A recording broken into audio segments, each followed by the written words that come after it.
In this example, I need to find the inverse of the one-to-one function f of x equals 4x minus 7.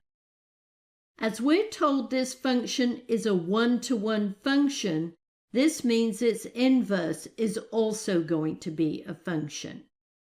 So quickly reviewing, here are the steps for finding the inverse of a one-to-one function.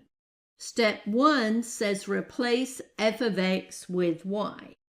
So in step 1, instead of f of x, I'm going to have y equals 4x minus 7. So that's step 1 completed. Step 2 says interchange x and y. So in step 2, wherever you see a y, you're going to put an x, and wherever you see an x, you're going to put a y.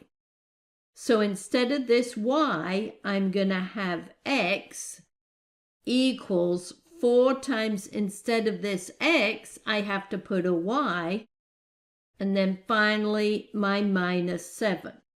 So that is step 2 completed. Now in step 3, I need to solve for y. So I need to get y by itself. So the first thing I'm going to have to do is add 7 to both sides of this equation. On the left-hand side, x and 7, unlike terms, can't combine, so I just get x plus 7 equals 4y, and then negative 7 plus 7 is 0. Now to get y by itself, all I have to do is divide both sides of this equation by 4.